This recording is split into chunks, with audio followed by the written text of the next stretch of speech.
पूज्य जिन धर्म प्रभाविका आर्यका 105 श्री सृष्टि भूषण माता जी की पावन प्रेरणा एवं आशीर्वाद से संचालित चतुर्विध संघ की सेवा में सदैव तत्पर सृष्टि मंगलम फाउंडेशन श्री सम्मेद शिखर जी। सृष्टि मंगलम फाउंडेशन में विगत कई वर्षों से चतुर्विध संघ आहार उपकरण आदि की व्यवस्था सुचारू रूप से की जा रही है, जिसमें त्यागी वृत्तियों की भोजन व्यवस्था भी उपलब्ध है और साथ ही पूज्य श्री सृष्टि भूषण माता जी द्वारा वैया वृत्ति, बच्चों को शिक्षा, असहाय गरीबों को उपचार एवं रोजगार प्रदान कर जन कल्याणकारी कार्य निरंतर किए जा रहे हैं। आप भी आहार दान में सहयोग प्रदान कर करें सातिशय पुण्य का अर्जन। आप अपनी सहयोग राशि दिए गए बैंक खाता विवरण में जमा करा सकते हैं। सृष्टि मंगलम सेवा समिति, bank of Baroda, account number 0119000032429, IFSC BARB 0SHRIMA, Punjab national bank, account number 0212001011777277, IFSC PUNB 0021200। आपके द्वारा दिया गया दान आयकर की धारा 80G एवं 12A के अंतर्गत कर मुक्त रहेगा। इस पुण्यशाली योजना से जुड़ने हेतु संपर्क सूत्र। परम पूज्या जिन धर्म प्रभाविका आर्यका रत्न 105 श्री सृष्टि भूषण माता जी की मंगल प्रेरणा एवं आशीर्वाद से संचालित संस्था सृष्टि मंगलम अतिशय क्षेत्र श्री महावीर जी में चतुर्विध संघ आहार उपकरण आदि की व्यवस्था सुचारू रूप से कई वर्षों से की जा रही है, जिसमें त्यागी वृत्तियों की भोजन व्यवस्था भी उपलब्ध है। सृष्टि मंगलम श्री महावीर जी में त्यागी वृत्तियों के आहार एवं यात्रियों के ठहरने के लिए वातानुकूलित कमरे भी उपलब्ध हैं। स्थल मेन मंदिर के सामने सृष्टि मंगलम भवन। अधिक जानकारी हेतु संपर्क करें 9376571001, 9376571002, 9376571003, 7011014812। टंकी का पानी कब तक आता है? जब तक जितना तुमने संचय कर रखा है उतना ही आता है। टंकी का पानी जिंदगी भर नहीं चल पाता है। पानी चलता है तो कुएं का पानी चलता है, क्योंकि कुएं का पानी अपना है। कुएं का स्रोत सागर से, समुद्र से, जमीन से है, क्योंकि पानी ही जब भाप बनता है तो ऊपर उठ जाता है और भाप ही गर्मी के बाद बरसात के रूप में जमीन पर आती है, फिर भाप बन जाती है। यही हमारा चक्र चल रहा है। लेकिन कोई कोई बुद्धिमान होते हैं, बारिश के पानी को बांध में रोककर बिजली भी बना देते हैं और जीवन भी चला देते हैं। लेकिन बांधने की कला नहीं आती हो पानी को, तो बाढ़ के रूप में जीवन भी ले लेता है। तुमने अभी सुना होगा कि कई जगह बाढ़ आ रही है, लोग मर रहे हैं, बहुत परेशान हैं। लेकिन अपन हैं कि पानी के लिए तरस रहे हैं। जब मिलता है तब एहसास नहीं होता है। तुम्हें भी वही है, तुम रोज पढ़ती हो, तुम बिन में व्याकुल भयो जैसे जल बिन मीन, जन्म जरा मेरी करो करो मोह स्वाधीन। आप एक लाइनें पढ़ते हैं पारसनाथ की स्तुति में, जग के दुख की तो परवाह नहीं है, स्वर्ग सुख की भी चाहे नहीं है। हमने कहा बड़ा ढीठ आदमी है। कहने लगे जग की दुख की तो परवाह नहीं है, तुम दुख से घबरा के चले गए, मैं जाने वाला नहीं हूं, यहीं रहूंगा।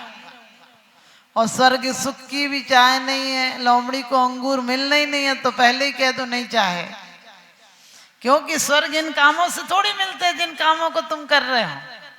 सोचना, भगवान राम की नाम की माला गए और काम हराम के हो रहे हैं।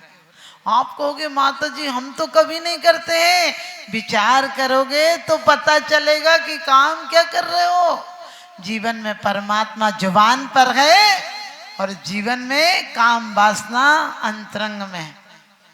काम वासना के ही बीज डाले, चाहे वो मंदिर भी तुम आते हो तो सच बताना, मंदिर परमात्मा को पाने नहीं आते हो। घर मकान दुकान सब ठीक हो जाए इसलिए आते हो। और मैं कहती हूँ ये सब तो यही रहेगा, तुम बेकार होकर चले जाओगे तो क्या होगा। अभी एक लाइनें आप लोग पूजा में पढ़ रहे थे आज ही सोचा करता था भोगों से बुझ जावेगी इच्छा ज्वाला, परिणाम निकलता है लेकिन मानो पावक में घी डाला। सोच कर देखना, तुम सोचते सोचते मर जाओगे क्या। हमारे पास लोग आते, माता जी कौन सा स्वाध्याय करें। हमने कि अपना स्वाध्याय करो। बोले अपना कैसे होगा। हमने क्यों, तुम इसके लिए आए थे क्या जो काम कर रहे हो। मात गर्भ में कॉल किया था, नाम जपूंगा मैं तेरा, इस झूठी दुनिया में आकर भूल गया मैं नाम तेरा। वही हाल होता है, सागर में तूफान आया था, नाव डूबने वाली थी, सब परमात्मा का नाम लेने लगे। जैसे ही नाव किनारे पर आई, परमात्मा गया अपनी जगह। सबने अपने सूटकेस अटैची उठाई और उतरने की तैयारी करने लगे। फिर परमात्मा कहाँ याद आता है।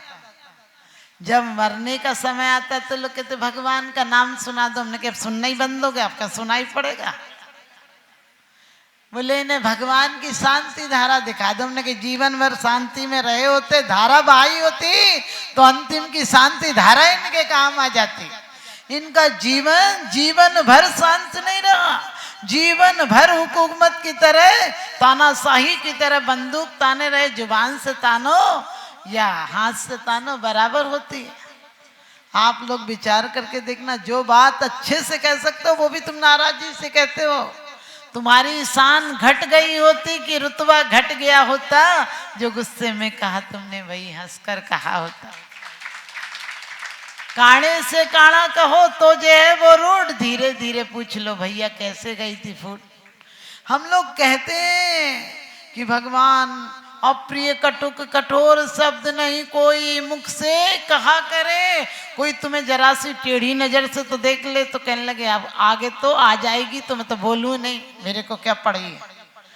अरे विचार करके देखना, जिस जीव से तुम द्वेष कर रहे हो और जिनको तुम मान रहे हो, आपको पता 3 बार साधु 4 बार प्रतिक्रमण करते हैं। खम्मामि सभ्य जीवाणाम सभ्य जीवा खमंत में। मैंने जगने में, सोने में, चलने में, फिरने में, करवट लेने में, खांसने में, जमाई लेने में किसी प्रकार से किसी जीव की विघात हो गया हो, उसे तकलीफ हुई हो तो मुझे क्षमा करना। लेकिन तुम एक पड़ोसी को घर में जिसके साथ जिंदगी भर रहना है, उसके साथ भी ऐसे जीते हो जैसे आतंकी जी रहा हो कि मारने की, कब किसको चोट लगाने की आपको मौका मिले आप लगाने से चूकते नहीं हो। चाहे बातों से लगाओ, चाहे व्यंगों से लगाओ, चाहे अहंकार से लगाओ, चाहे खाने से लगाओ, चाहे पहनने से लगाओ, तुम्हारे सारे आयोजन चोट के। क्योंकि अब जरूरत नहीं पड़ती किसी को जलाने के लिए तिल्ली और माचिस की। अब तो एक दूसरे ही काफी है जलाने के लिए, समझ गए आप। सारा काम आपका जलाने के लिए है। क्योंकि एक महिला आई और बोली माता जी यदि कर्म बंद नहीं हो तो मैं क्या करूं। मैंने कही आग लग जाए तेरे घर में तो तू क्या करती है।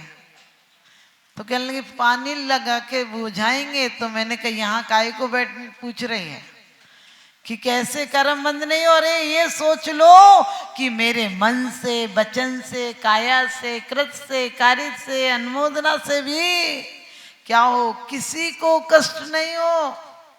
हमारे मन में भी किसी के प्रति ये भावना नहीं आए। अभी तो आप रोज पढ़ लेते, सुखी रहे सब जीव जगत में कोई कभी न घबरावे। सुखी रहे, पड़ोसी का मकान बड़ा बन जाए, बताओ तुम सुखी रहोगे। तुम उसके यहाँ बधाई देने जाओगे, बधाई हो बढ़िया मकान बना हो, लेकिन अंदर से क्या कतरनी चलेगी। कोई कहे भी कि खूब अच्छा मकान बन गया, अरे बन गया 2 नंबर की कमाई से बन गया। हमसे पूछो, हम तो करते नहीं है। हम तो 2 नंबर का काम करते ही नहीं, चाहे झोंपड़ी में रह लेंगे। अरे तुम्हारी अहंकार और जलन ईर्ष्या बोल रही है। तुम पुण्य की प्रभावना करते हो, तुम पुण्य की प्रशंसा कर सकते हो क्या। कोई त्यागी भी दिख जाए, कहने लगे भैया बहुत उपास करते हैं, तो तुम्हारे अंदर तुरंत हलचल मच जाती है, आग लग जाती है। जब तक तुम निंदा का पानी नहीं डाल दो तब तक तुम्हें चैन नहीं पड़ती। तुरंत कहती अरे एक बार में 10 रोटी खा रहा है तो क्या हो गई, उपास कर लिया। दान दे रहे तो तुरंत तुम्हारा मन बोलता है दान दे रहे तो क्या हुआ, बेईमानी का आ रहा तो दे दे रहे तो क्या हो गया। मैंने सोच कर देखना, तुम रोज बोलते हो कि देख दूसरों की बढ़ती को कभी न ईर्षा भाव धरूं।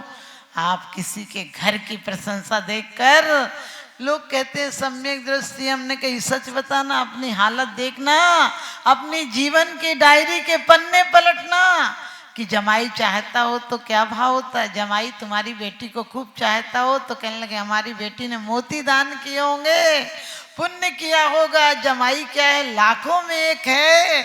ऐसा जमाई तो भगवान किसी किसी को मिलता है जो बेटी की एक बात नहीं जाने देता है।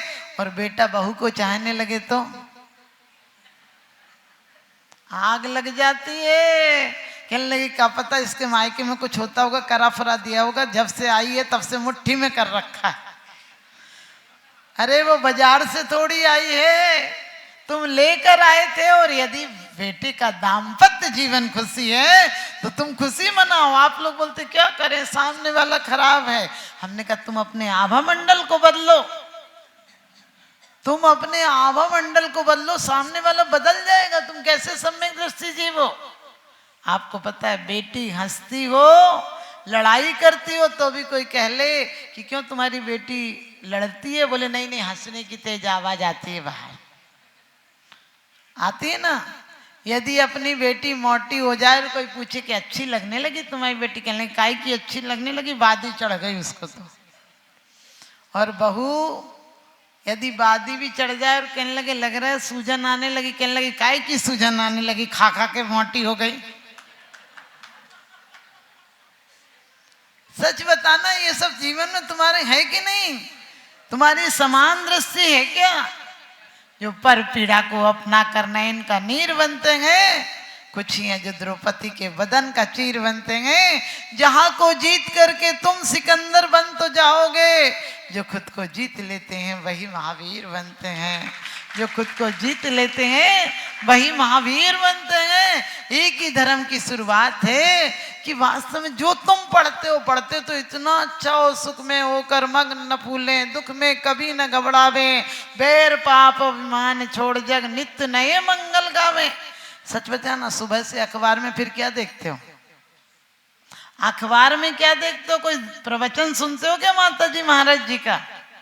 यदि 2-4-10 मर्डर की खबर नहीं हो, अत्याचार, आप समझ गए, गंदे गंदे कामों की खबरें नहीं हो तो क्या कहते हो कि कोई मजा, कुछ खास समाचार नहीं है ना। खास तुम इसी के लिए बैठे हो कि 2-4 मर जाए तो तुम्हें खुराक मिल जाए। तुम इतने हिंसक व्यक्ति हो, इतने पापी व्यक्ति हो कि 2-4 के मरे नहीं तो तुम्हें खबर में मजा ही नहीं आता। सच बताना, कहीं लड़ाई हो रही है तुम बड़े शौक से देखते हो, और लड़ाई शांत हो जाए तो तुम्हारा मन उदास हो जाता है, कहने लगे कुछ नहीं हुआ। जब तक खूब लड़ाई हो, खूब मारा पिट्टी हो जाए, तब तक तुम्हारी आंखें ऐसी गड़ी रहेंगी जितनी भगवान पर भी नहीं गड़ी रहती। और फिर कहते हो निरखो अंग अंग जिनवर के जासे जल के शांति अपार। तुम्हारी शांति हो रही, विश्व युद्ध हुए 2, उस समय कोई हिंसाएं नहीं हुई, कोई आतंक नहीं हुआ, कोई मर्डर नहीं हुआ, लोग बल्कि स्वस्थ रहे, बीमार तक नहीं पड़े। आप सोच सकते हो आदमी का मर्ज कैसा है। आदमी का मर्ज ऐसा है कि वो चाहता ही है कुछ हो तो उत्सुकता बनी रहे, बिल्कुल जागरूक बना रहे। लेकिन जिस दिन तुम्हारी जैसी प्रीति घराम से और ऐसी घड़ी से होए, चले जाओ बैकुंठ में पला न पकड़े कोई। आप लोग किसी देखने भी जाते हो तो फूल का गुलदस्ता ले जाते हो, बीमार को देखने जाते हो तो फूल का गुलदस्ता, वो बेचारा फूल को क्या करेगा, बिछाएगा, खाएगा, पहनेगा, क्या करेगा, किसी काम का है। और फूल का गुलदस्ता भी किराए का बाजार से ले जाते हो, खरीद के ले जाते हो। इससे अच्छा फल का टोकरा ले जाओ तो बीमारी को खाने, बीमार आदमी के काम में तो आएगा। लेकिन तो मैं सोचती हूँ आदमी दोहरा आदमी है। आपको पता है आदमी इतना दोहरा जीवन जीता है, कहना नहीं चाहिए। आपको पता है आपके घर पे कोई आता है तो कुत्ता भौंकता भी और पूछ भी लाता है। यदि मालिक का अपना हो तो पूछ काम आ जाएगी, और यदि दुश्मन हो तो भौंकना काम आ जाएगा। लेकिन ध्यान रखना, कहीं पूछ हिलाना भी चाहिए, कहीं भौंकना भी चाहिए। एक सेठ ने कुत्ता पाल रखा था, एक बिल्ली पाल रखी थी। एक दिन सेठ के यहाँ बिल्ली रात में रो रही थी, सेठ ने उसको पीट दिया। दूसरे दिन सेठ के घर चोरी हो गई और सेठ ने कुत्ते को सुबह पीटा, तू क्यों नहीं बोला? कुत्ता बोला ये बोली इसलिए पिटी। सेठ बोला ये बोली इसलिए पिटी, तू नहीं बोला इसलिए पिटा। समझ गए? धर्म के काम, अध्यात्म के काम, आत्मोन्नति के काम में यदि तुम्हारा मन नहीं लगा, जागृत नहीं रहे तो पिटोगे, और फालतू बातें करोगे तो भी। यदि वहां मौन रहे तो पिटोगे, कर्मों का डंडा पड़ेगा। और यहाँ फालतू बकवास की, सच बताना क्या धर्म चर्चा करती हैं महिलाएं जब मिलती हैं तो? मेरे घर पर ऐसी है, वो ऐसा है, वो ये काम नहीं करता, वो सुनता नहीं, यही सब चर्चाएं होती हैं। जो हमारे आचार्यों ने जिन कथा की मनाई की है वही कथा करते हैं लोग। स्त्री कथा, राज कथा, भोजन कथा, समझ गए? चोर कथा। आजकल इस पे यही स्कीम चल रही है। पहले महिलाएं यदि कभी बाजार गई या तो पुरुष गए तो यदि सोचते थे कि 2 दिन की कोई सामान है तो 2 दिन का फालतू नहीं ला, 2 दिन बाद आ जाएगा। आजकल तुम मॉल में जाओ, वो तुम्हारा दिमाग पहचानते हैं। एक डलिया ट्रॉली देते हैं और एक सर्वेंट साथ में भेजते हैं। तुम जो पसंद करो वही तुम्हारी डलिया में ऐसे डाल लेती हो जैसे फ्री में आ रहे हो। जब काउंटर पर आओ और पेमेंट करना पड़ता तब अकल ठिकाने आती है। लेकिन वहां भी इज्जत का सवाल है, तुम वापिस कैसे करो? आधा सामान तो तुम लोग वैसे ही ले आती हो। और उसके बाद कहती हो हमारे जुआ का त्याग है, स्कीम चल रही है, जुआ नहीं है तो क्या है, एक के साथ एक फ्री, ये भी तो जुआ ही है। और हम इतनी छोटे दिल के हो गए, यदि कहीं जैनी की दुकान पर 2 पैसे भी ज्यादा मिलेगा, और आप समझ गए हिंसक, मुझे नाम नहीं लेना चाहिए, लेकिन उनकी दुकान पर यदि आपको 2 पैसे कम मिलेगा तो आप उसकी दुकान पर चले जाओगे। आप ये विचार नहीं करते हो कि ये पैसा मेरा कहाँ जाएगा, किस काम में लगेगा। ये छोटी छोटी बातें तुम्हारी जिंदगी को बदल सकती हैं। लेकिन आप लोग, हमारे ऑनलाइन के कारण आज हमारे कई व्यापारी बिल्कुल दुकानें बंद हो गए।